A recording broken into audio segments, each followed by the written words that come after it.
Yes, Phil, we are a private middle school. We have 250 students from grades 6 through 10, and primarily serving the Christian community here in Bellflower, yes.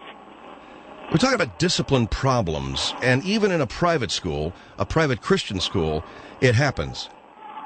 It does happen. When it does happen, it's disquieting, but we do deal with it. We've rarely had an incident that was quite as egregious as the one I had to deal with today, and I dealt with it, I felt, the best way I could. But the well-being of our student and the well-being of our faculty, of course, was at stake. And that's why I had to act. This was a student who was using a cell phone, right? He was using a cell phone on campus to provoke members of our faculty and student body. And we found that to be beyond the strictures which we put on students communicating with cell phones.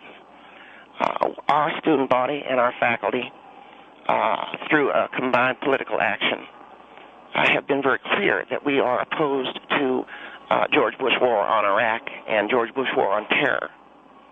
And yet this student took time out of the day to provoke us. Now, how, and tell my audience so they know, how does a student provoke other students and faculty with a cell phone?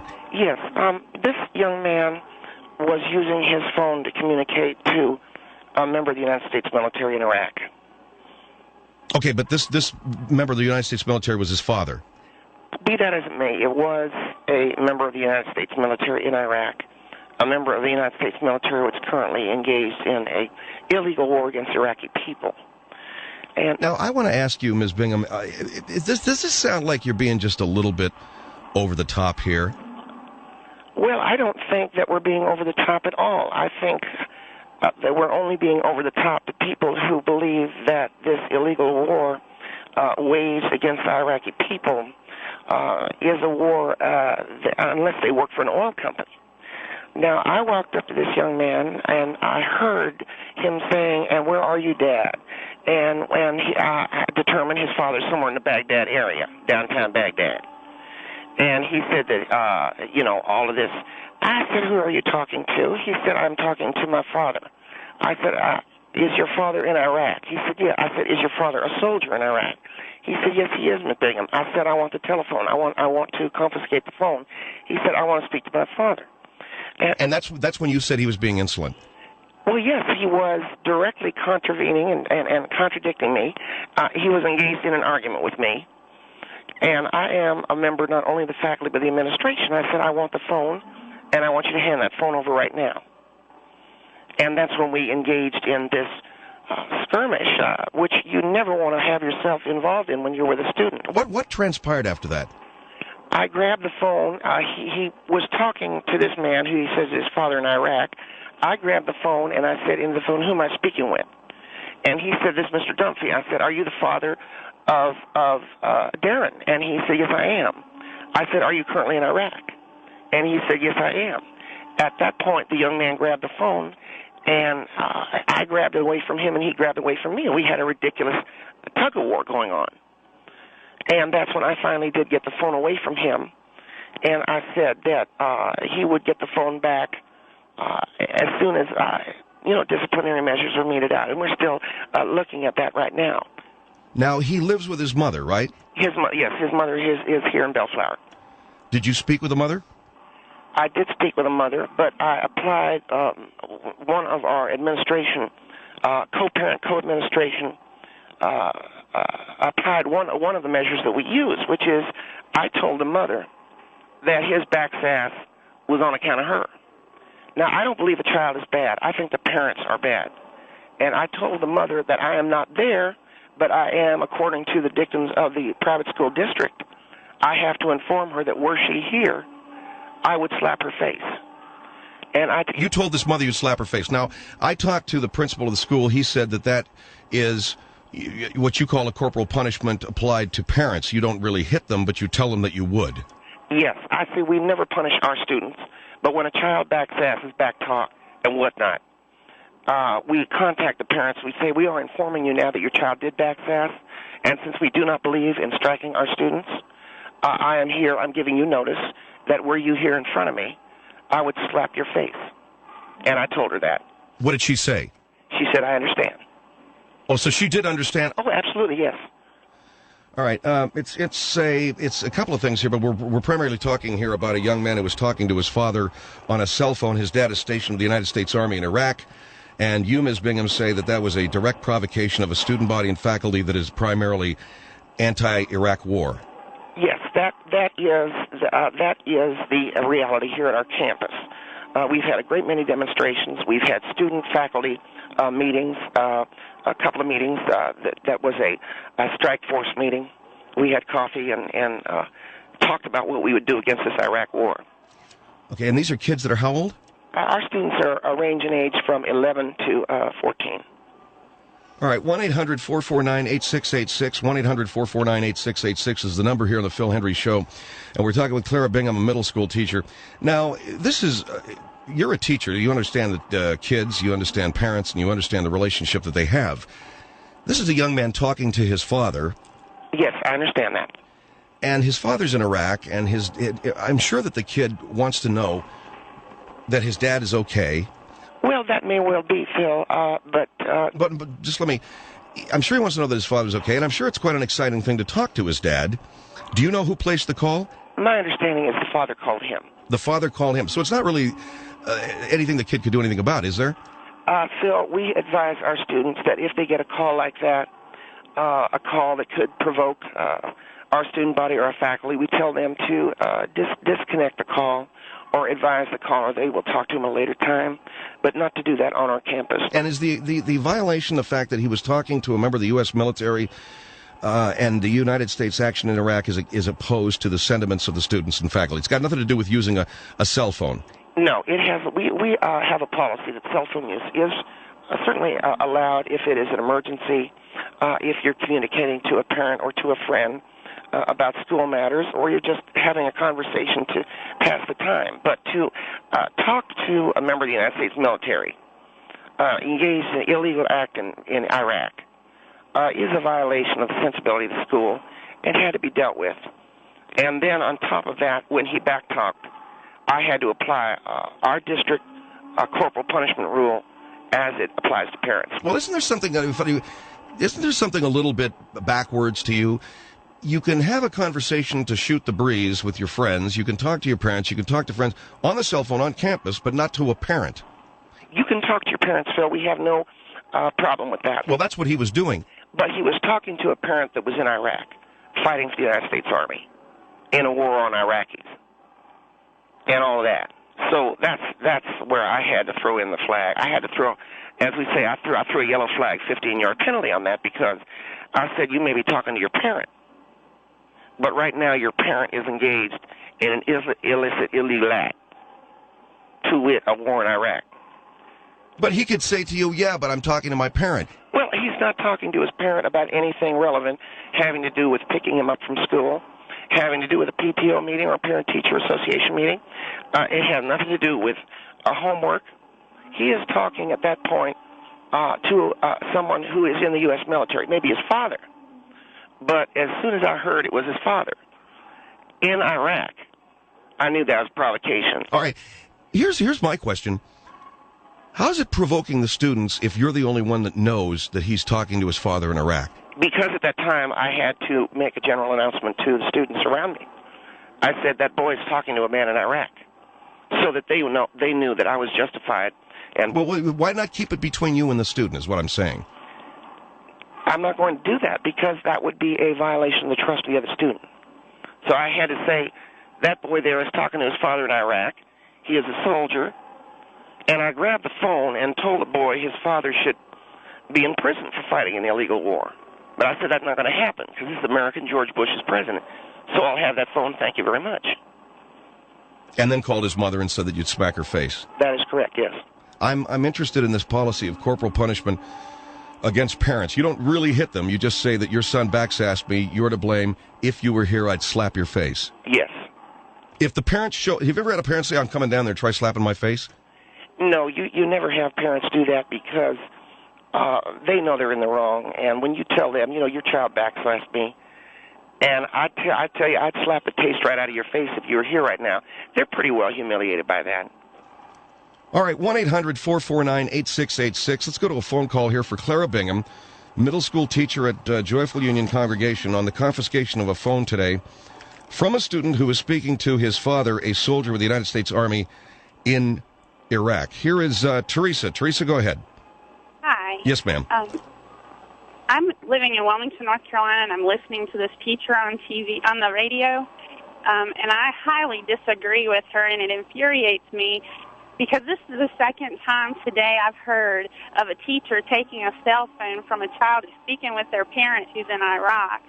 I heard her make the comment about the oil companies, that anyone that's in support of this war is working for the oil companies. Well, I work for a community college, and I don't agree.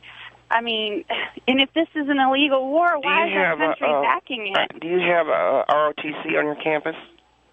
That college, I don't believe so. I'm pretty new there. Before that, I did 4 years in pediatrics. Well, I simply said that because if you have ROTC, that means you train in, stormtroopers and this kind of thing. And I don't think that's the place of a community college to train goose steppers, stormtroopers, jackbooters, and that. And wait a minute, are you talking about ROTC? Yeah. ROTC what do you mean, is stormtroopers? A school-backed activity. Well, but it has been in schools for as long as I can remember. Of course I think you're a little obsessive and, I'm saying that you're too controlling. Well, I am a teacher, and I do have to observe the activities of students on campus. I'm sure you would agree with that. I think that teachers try to assert themselves and show aggression towards students lately, and they've been given too much power, and the parents are told they can't be in the schools anymore. They got to check in with the office, not allowed to walk to the classroom to check on our child, not allowed to observe. You walk to the office and you hit a roadblock. What we're trying to do, Teresa, what we're trying to do is we are trying to educate these children, and we are finding more and more that the presence of the parents on campus is an impediment to raising children who are decent human beings. Well, I've been finding that the teachers aren't doing their jobs, and my child's being assaulted and harassed daily, and yet the teachers are not doing anything but putting her in the hallway. You see how you're talking to me right now? This is why children talk back to teachers, because the parents do. Whatever. And that's why we have your said chance to say what you that I would had to slap say your on the face, radio. but I would slap your face. You know what? You lay a hand on me or you threaten me like that woman, and I would have your ass locked up. I would have to tell you I'm going to slap your face because your child backstabbed me. All right? So, I'm sorry, but that... And I don't agree with you on this thing about the parents and the children either. Children get unruly and act out on their own, whether they come from a good home or a broken home or a home that's full of fighting and aggression. Well, and you're not setting a good example for those kids either. That's a judgment call. With what you're doing. I'm trying to say to the child, don't you ever backsass me. And the child says, my mother got a big fat mouth. So I call up the parent and I say, your child backsassed me. And so if you were standing here in front of me, because I know this is why the child talked to me that way, because you talk that way.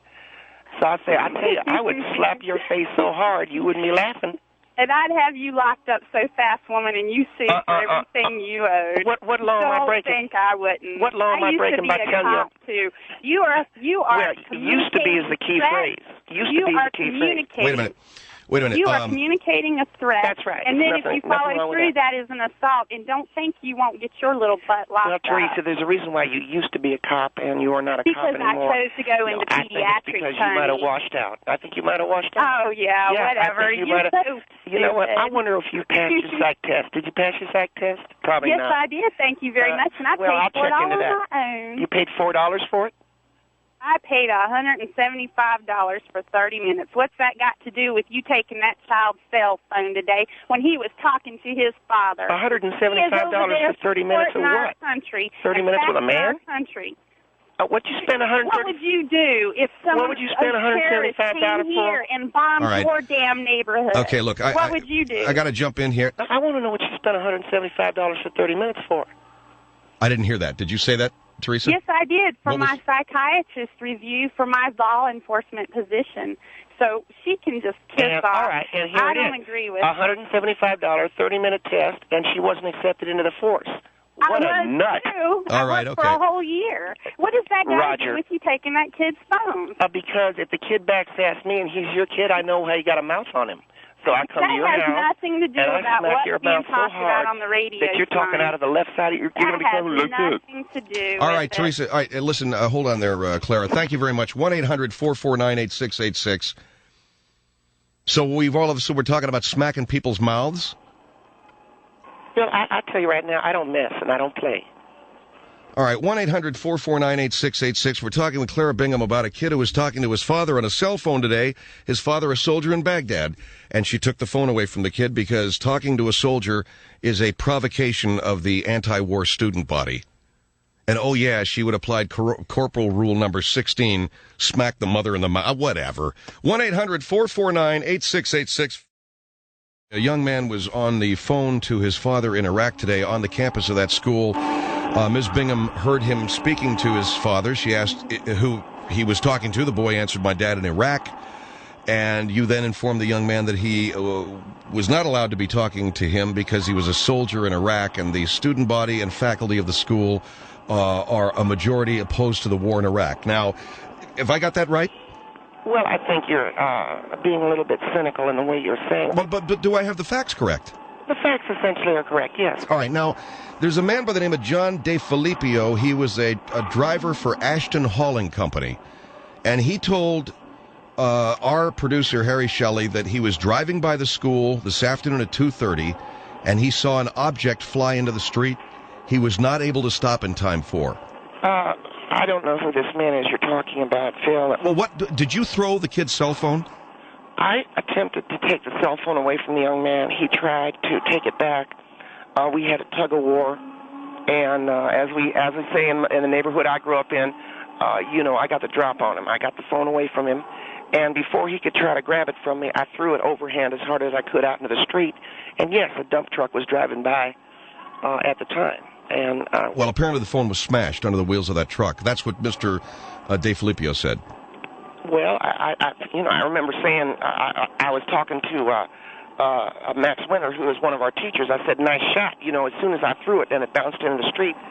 Then I saw the truck almost on cue come by and just smash it. And I said, "Nice shot." Yeah, that's what the kid said. You said, "Nice shot." Right. Is that against the law? Well, you threw personal property. I feel it was an instinct. Inside that phone was a soldier. I was just instinctively trying to throw it under a truck. All right, what? I have nothing against our troops, Phil. Yeah, but that comment there told volumes. Here is Alice. Go ahead, Alice. You're on the Phil Hendry Show. Hi, Phil. Thanks for taking my call. Certainly. I've been listening to this phone call for about the past 10 or 15 minutes, and I've worked with public schools since 1988, and... I'm in a private school. Well, okay. So but I've worked with a public school... That probably takes some wind out of your sails right there. No, not a bit. Not a bit. I've worked in public schools since 1988, and our goal has always been to foster the relationship between the teachers and the parents and the students and the faculty to better our students in all Alice, their parts of their life. Alice, I got to ask you, is your radio turned up or something? No, Okay, I'm soft even. Okay, we're getting a little bit of a... Grabbed a phone away from a kid who was talking to his father, who was a soldier in Iraq, and you threw it out into the street where a dump truck driven by this Mr. DeFilippo from Ashton Hauling ran it over. We actually had audio from a TV crew that was on site and saw you throw it. Phil, I am not afraid. I'm a teacher trying to enforce the sensibilities of our school. And I told the young man, you're talking to a member of the United States military. I'll have that phone. And that's when he backsassed me, and that's when I called his mother. And I said, I will not hit you, but I want you to know, I want to tell you that I'd like to hit you. And that's what we call our parent-teacher corporal punishment. You call up the parent, you say, I'm not going to hit you, but I'd like to hit you. I'd like to smack you, yes. All right, here is Alice. Alice, you're on the Phil Hendry Show with Clara Bingham. Go ahead. Yeah, you were talking about you're teaching at a private school? Yes, that's correct. I don't know where you get off thinking that gives you the right to belittle a parent in front of their child. What makes you any better than that child that back-talked you if you're going to get on the phone and talk like an insane person to his parent? Well, and as far as throwing the phone out in the street, I would have you in court, in small claims court, to buy me a new telephone. If that's what teaches at a private school, I am proud to be an employee and working in the public school system, because you are the reason why kids leave the private schools, come back to the public schools, so that they are talked to respectfully and not belittled. You are nuts. All right, Ms. Bingham, your response? Well, that's the first time I've heard anyone say they're leaving the private schools to go to public schools. That's not the case. It's the other way around. They're leaving the public schools and they're coming to the private schools because of these women such as Alice, who is not quite sure why she's a teacher. I'm there to teach. I'm not a teacher, woman. And I'm a nationally certified sign language interpreter. Right. And I work That's your job with this week? college-bound. Did you do that on a matchbook, or how'd you get that degree? Okay, that's not necessary. Well, she's, running her mouth. Where did you get your degree, Heifer? I went to Heifer. That's what they teach in public school.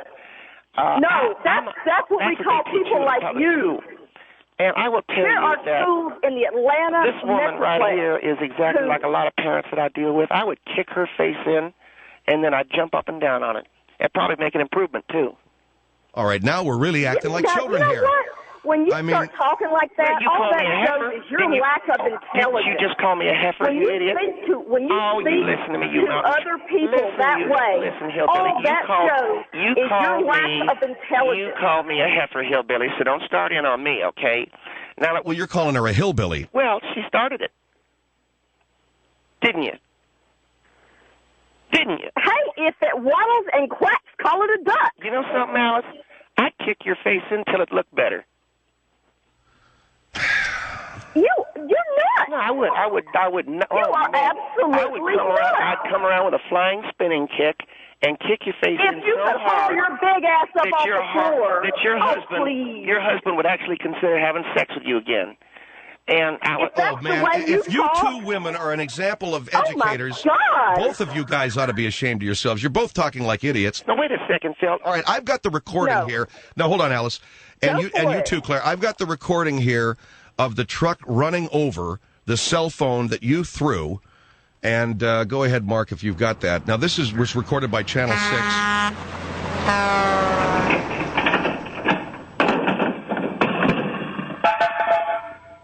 Mature was that you flung the phone out into the street to be run over? You know something? That's one phone that kid won't be using anymore. So he'll have to take his top secret calls from Iraq another way. Maybe he can borrow your phone. All right, okay. All right. Look, Mr. Henry, I got better things to do than talk to this mountain trash. Now, I am trying to be an educator and a teacher. And where did you get your degree from? From a school. From a school. Yeah, a big red schoolhouse like you went to with a blackboard and the teachers, Mary Had a Little Lamb, that kind of thing. All right, hold on for a minute. 1-800-449-8686. So that was the recording of the cell phone going out in the street, huh? That's my understanding. Let's hear that again.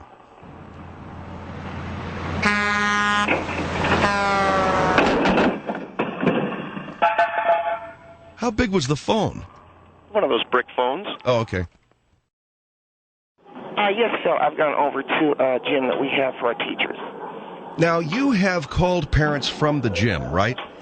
Yes, I have. These are parents that you have had a problem with their student. In the case of the young man who was talking to his father on the cell phone today, his father was in Iraq. You didn't want him talking to him. You called the mother from the gym. Why? Phil, this is part of our parent-teacher corporal punishment enforcement. When I call up a parent and I tell them that their child backed fast and therefore I would like to smack that parent across the mouth, when they can hear the sound of weights being lifted, when they can hear the sound of a Nautilus machine, they know I lift and that I'm working out. And so they're not prone to just blow it off. Okay, so you mean they're not prone to think that you can't follow up on that? Exactly, that I can't follow through. Because you can hear the clanging of weights.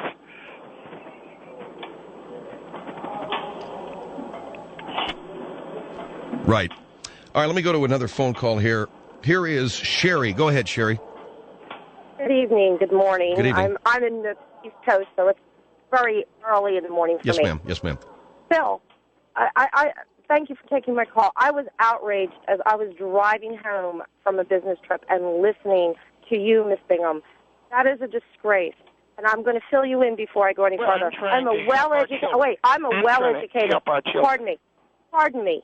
Can you hear We're the going to have waiting? respect, sir. I have respect, but you can hear Then the you lift and will wait. listen. You will allow me All right, but you can to hear the wait. finish, and I will allow you the courtesy to reply. Thank you. However, I am a well-educated woman who has a nursing degree, Well, let me decide and I that. travel around the country, and I do cancer research. Okay? So you're not talking to a hillbilly. But what you did was disgraceful. To take a phone away from a child who was not talking to a soldier, that male child was talking to his father. And between the ages of 11 to 14, it is such a substantial relationship. For him to know that his father is there, that he can contact him, regardless of where he is. He needs to have the security and the knowledge that, Dad, I'm okay, and Dad, are you okay? And for you to take it upon yourself to judge that child and then start talking about covert and top secret conversations, for the military. This is, for God's sake, an 11 to 14-year-old male child, and you have deprived him of the safety of going to sleep that night to know his father is okay. Rip that from his hands. That is cold, heartless, and calculated. That is reprehensible beyond belief that you could have that kind of thought in your mind when you are educating, supposedly, children. All right, now, Ms. Bingham, let me let Ms. Bingham respond. Phil, I don't have anything to say other than this. Sherry, you can clearly hear the sound of weights hitting each other. Oh, honey, please don't even go to threat. All right, you know I lift. Well, what does that mean, you lift? I took the phone from a child who would not give it back to me, and I pitched it out into the middle of a boulevard, right under a dump truck. I came directly to the gym, put another 5 pounds on, and I started working out. Now, I educate children, and I deal with some real hillbillies. I'm trying to get these children ready for life. I'm toned, and I don't mess. What does that have to do with a child having the opportunity to speak with his father? Nothing. The child can talk to his father at home. The child can talk to his father at home. He doesn't have to be inciting the student body saying, I got a soldier from Iraq on the phone, and what y'all think about that? Because I don't mess. It sounded, but your first comment was that you informed any group of students that was around him what he was doing. Before that, they were unknowledgeable. That's inflammatory. That's it trying to be insightful. Let me ask the lady, what do you lift besides grocery bags? Pardon me? What do you lift besides grocery bags? What do I lift besides grocery bags? Yes. I travel with a 75-pound suitcase. It's none of your business. You have made a direct threat. You've made a direct threat. Okay, and now it's on the radio. And I will be on the phone tomorrow with the California Department of Education, and I will be informing them about you. Well, and I will, next time I go out there or wherever you are, and I will find out from the show, I will make sure that this is known point. Wait a minute. You are endangering the psychological safety of the children that you are exposed to. I want you to hear one thing, Sherry. This is my response to you.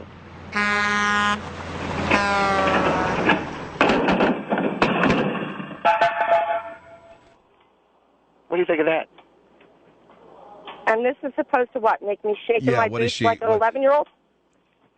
Sherry, be honest. The biggest thing that you ever lifted is your 200-pound ass. Isn't that right? Isn't that right? I don't think so, darling.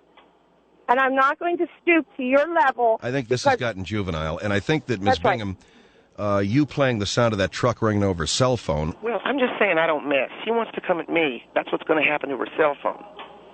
Now, she wants to take it a step further. I lift and I don't mess.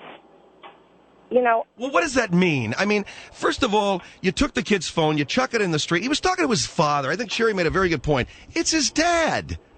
Phil, I understand it's his father. I deal with parents all the time. I deal with mountain trash. I deal with a lot of hillbilly trash. Occasionally, you get somebody who can put two sentences together. But for the most part, we are trying to undo what parents are doing.